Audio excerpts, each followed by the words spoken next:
Señora Presidenta. Madam President of the General Assembly, Secretary General, as we meet here, 2.2 million human beings in Gaza are condemned to hunger by the genocidal extermination and ethnic cleansing actions of the Zionist regime, which enjoys the military and financial supplies and the impunity guaranteed by the government of the United States. On behalf of the government and people of Cuba, I reiterate our firmest solidarity with the Palestinian people and with their just cause for freedom, independence, and an end to the Zionist occupation.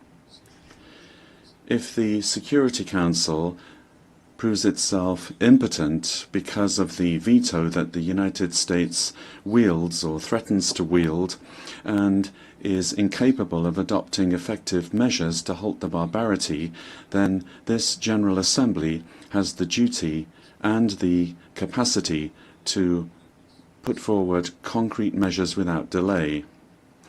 At the very least, it must unequivocally declare Palestine's right to be a UN member state within the pre-1967 borders, with East Jerusalem as its capital, and with the right of refugees to return.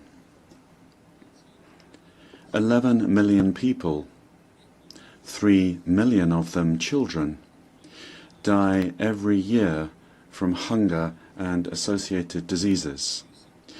The climate crisis is destroying nations and lives, devastating communities and economies.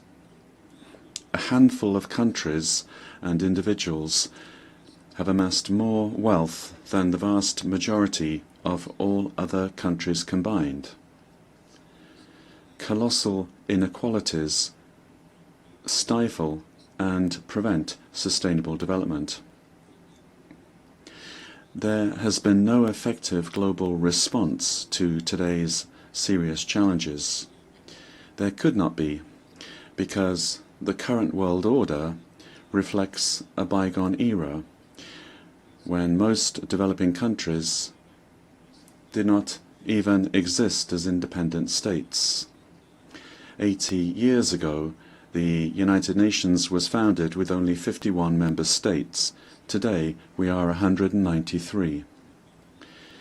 The most urgent priority is to create a new international order that guarantees peace, the right to development, sovereign equality, participation and representation of developing countries in global policy decisions, that provides for the common good and prosperity in harmony with nature, and ensures the exercise of all human rights for all people. Let us aspire to a new civilized coexistence in which solidarity, international cooperation, and the peaceful settlement of disputes prevail as alternatives to war, the use of force, aggression, and occupation, opposed to unipolar domination and hegemonism. An order without blockades or universal coercive measures, based on multilateralism and full respect for the United Nations Charter and international law. Even with its limitations, the United Nations continues to be the most representative body of the international community. We have the duty to protect and strengthen it in its intergovernmental essence, in its democratic foundations that cannot be diluted into generalized agendas subject to arbitrary priorities and rules imposed by the largest funders. What we must do is emphasize the central role of the General Assembly as its most democratic and representative organ. The UN 80 initiative launched by the Secretary-General, must have as its main objective the strengthening of the intergovernmental nature of the United Nations and its capacity to better confront the urgent challenges of the present. We must reject the threatening proposal of a new doctrine that they call peace through strength, which is equivalent to imposing the arbitrary will of US imperialism on everyone through threat, coercion, and aggression. This is a doctrine conceived to satisfy the ambitions of a unipolar power already in decline, which, by the way, serves the interests of big transnational corporations at the cost of sovereign nations and their peoples, and to the cost of the values upon which this organization was founded. In the Caribbean, today we're seeing the looming threat of war, with an extraordinary naval and air deployment of an offensive nature, utterly unjustified, involving missiles, landing an assault craft, and nuclear submarines.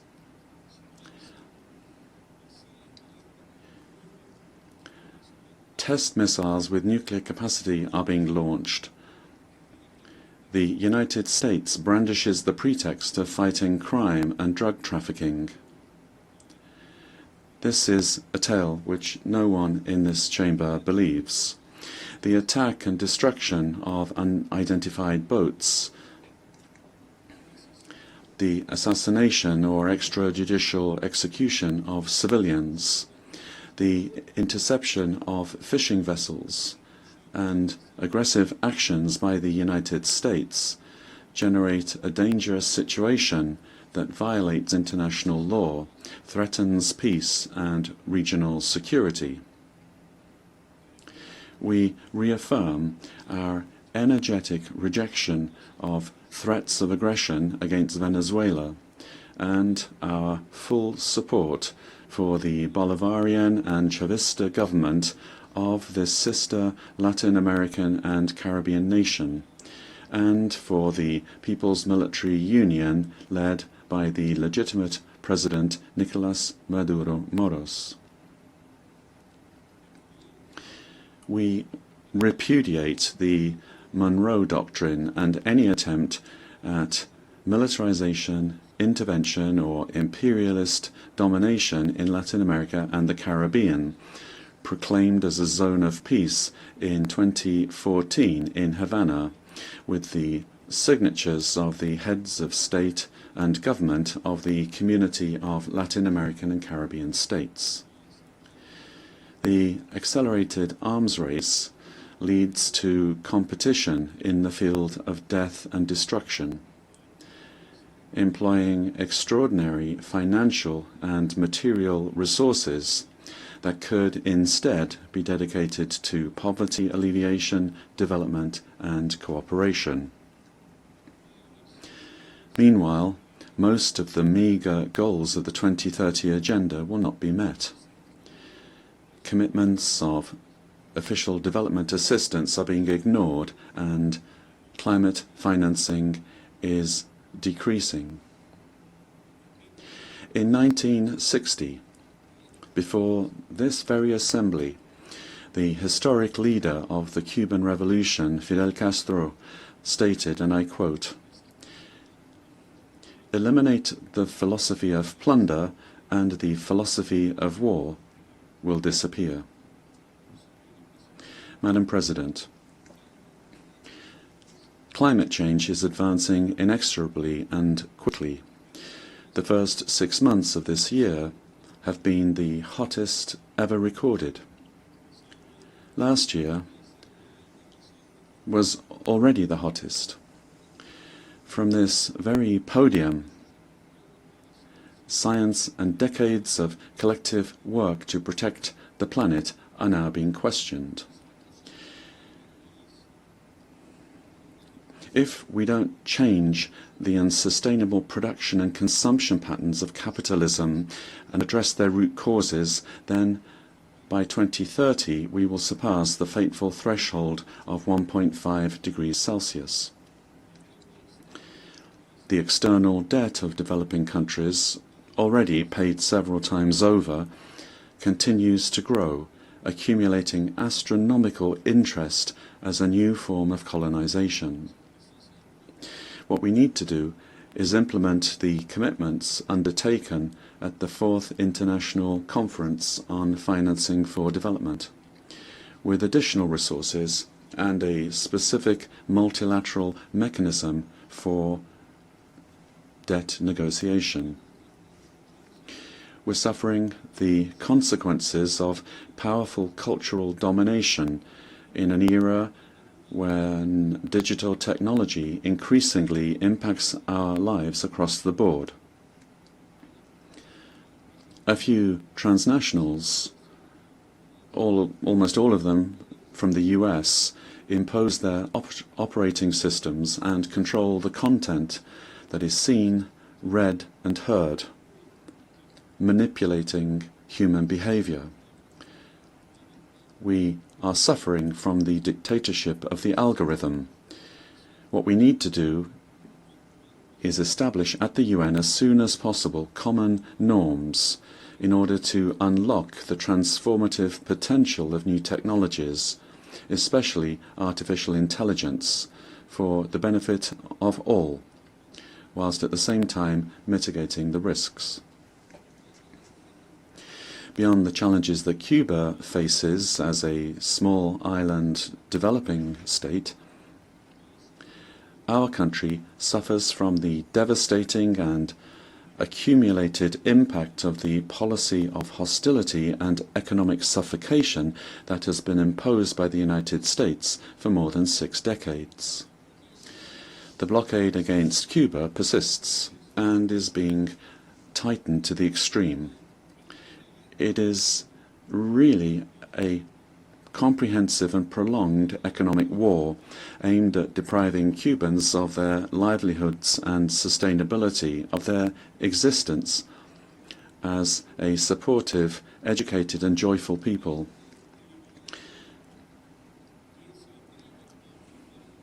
Anyone who claims otherwise deliberately lies. The very promoters of this war boast of its destructive effect and its ability to strike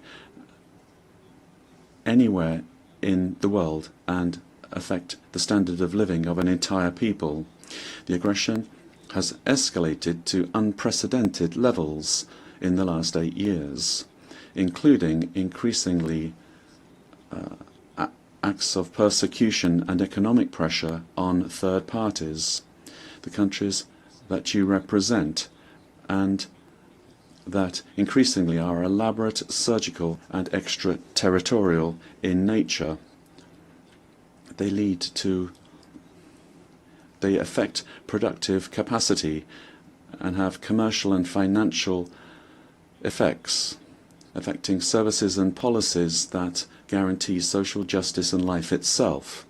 Today, Cuba faces a grave scenario of prolonged and daily blackouts, difficulties in affording food, insufficient availability of medicines, reduced public transport, limited community services, and pronounced inflation, which is eroding real incomes.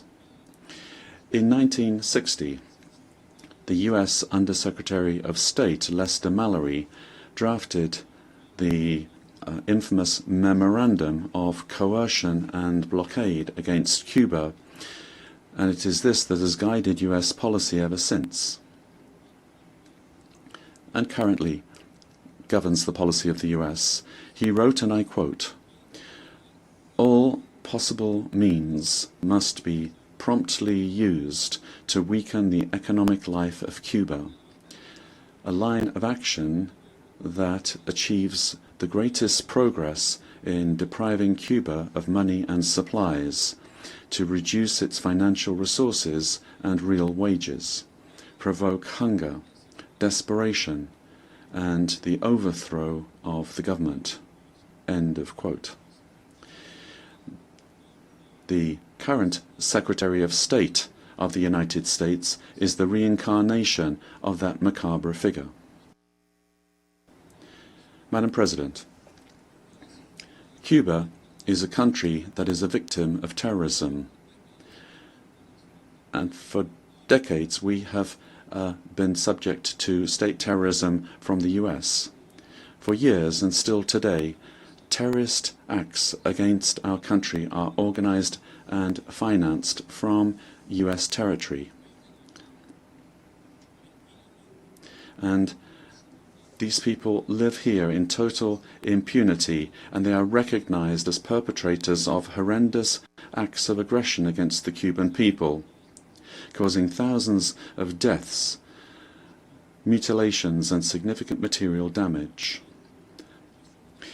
In compliance with our counter-terrorism responsibilities and with UN efforts against this scourge, the Cuban government has officially shared with the US government in recent years the names and information relating to 62 individuals and 20 organizations based in this country who have been responsible for violent and terrorist acts and who continue from US territory participating in such acts against Cuba. No response has been received, nor is it known if the US authorities have taken any action against any of them. It is cynical that the US government, for purposes of political and economic coercion, labels Cuba as a state sponsor of terrorism, a slander not shared by this organization nor by any other of its member states. Many national institutions, both banking and financial as well as commercial, of nearly all the countries represented here, are intimidated by this false designation of the US government.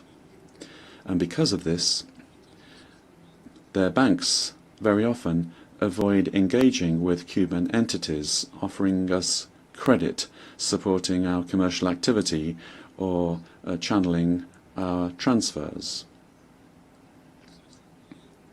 Added to this is intimidation against citizens of more than 40 countries, whom the US government threatens with reprisals if they decide by right to visit Cuba.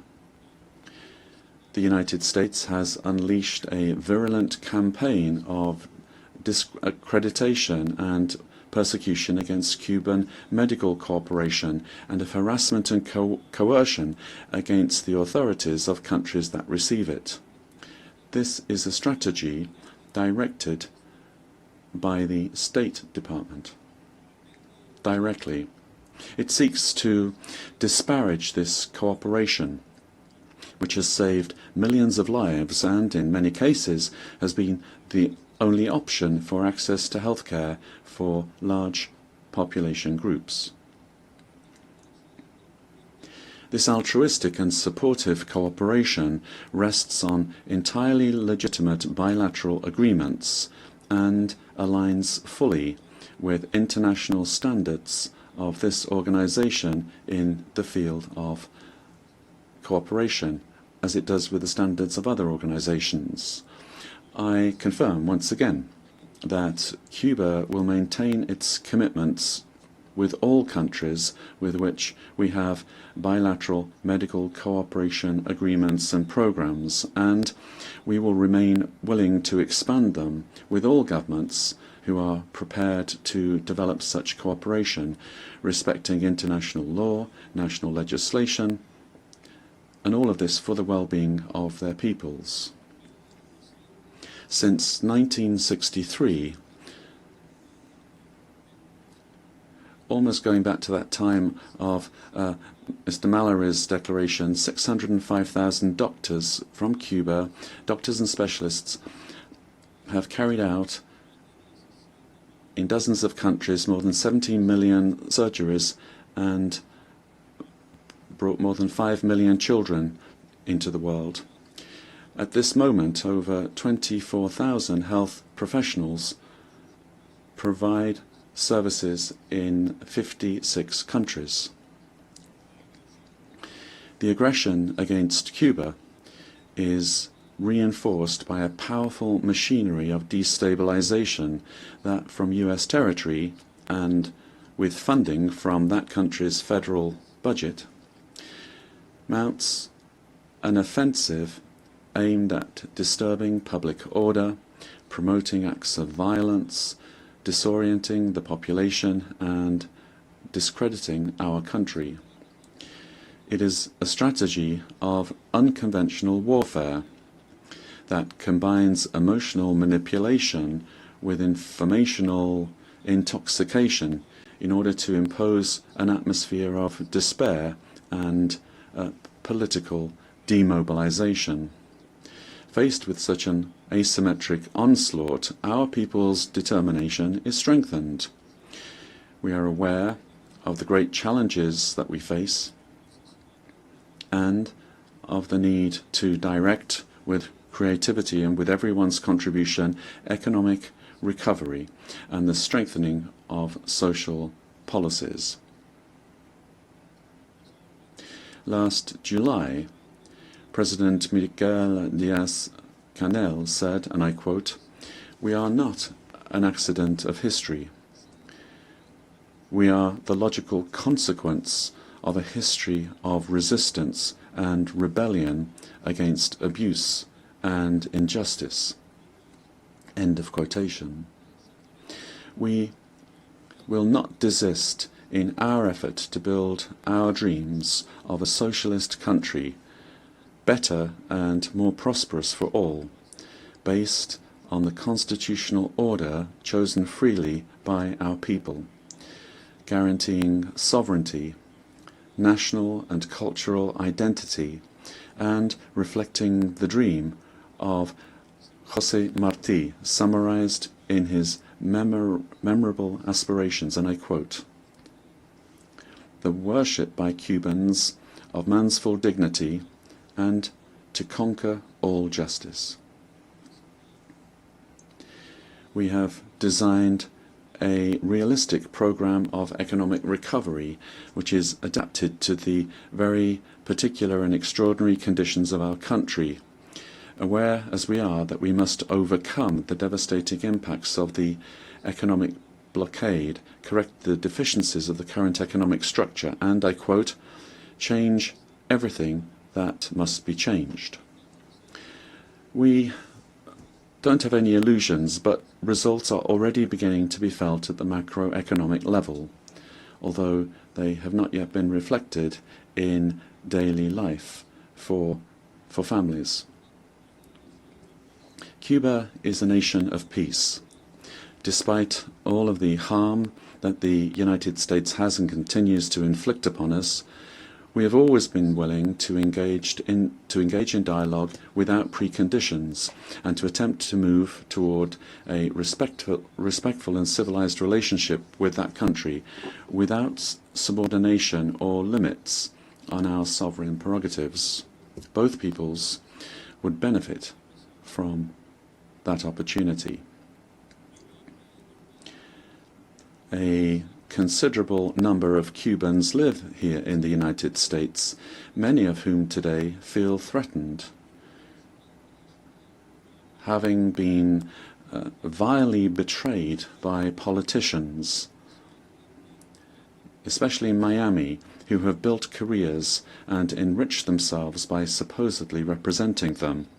With the constant sowing of hatred and political manipulation, these politicians are now opportunistically supporting xenophobic, racist and repressive measures of intimidation and reprisals unjustly applied against them. This is happening particularly in the State Department. We must not forget that the vast majority of Cubans came to this country over more than 60 years ago. They were driven by the conditions created by the blockade, and they were attracted by politically motivated laws and practices of stimulus, reception and protection, regardless of whether they immigrated regularly or not. Madam President, we reaffirm our commitment as a partner of country of BRICS. We reject the application of unilateral coercive measures which are intended to subjugate the sovereign will of peoples. We express our support for Belarus, Nicaragua, Venezuela, Zimbabwe, the Democratic People's Republic of Korea, Iran, Russia, and other nations victimized by them. We reaffirm our solidarity with the Government of Reconciliation and National Unity of Nicaragua. We reiterate our support for the inalienable right of the people of Puerto Rico to self-determination and independence. The sister nations of the Caribbean deserve fair and differentiated treatment as well as reparations for the horrors of colonialism and slavery. The international community bears great responsibility toward the Haitian people. We maintain our modest cooperation in health with this brotherly country, and Cuba will join any international effort to support it, based on respect for its sovereignty without imposition or military intervention. We support Argentina's legitimate and sovereign right over the Malvinas Islands, South Sandwich Islands, South Georgia Islands, and the surrounding maritime areas. Cuba remains committed to peace in Colombia, and we feel solidarity with President Gustavo Petro today. Africa, the cradle of humanity, will always be able to count on Cuba and the solidarity of Cubans. We support its just claim for reparations for the damage of colonization. We reaffirm our solidarity with the Sahrawi people and their right to self-determination.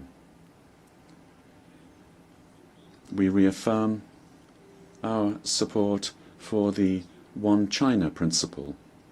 We oppose NATO's aggressive military and nuclear doctrines. We firmly believe, without utopia, that a better world is possible. We believe it is our duty to struggle and work to achieve it. I reiterate the words of President Raúl Castro Ruz, spoken from this podium in September 2015, and I quote, "The international community will always be able to count on Cuba's sincere voice against injustice, inequality, underdevelopment, discrimination, and manipulation, and for the establishment of a more just and equitable international order centered truly on the human being, their dignity and well-being." Thank you very much.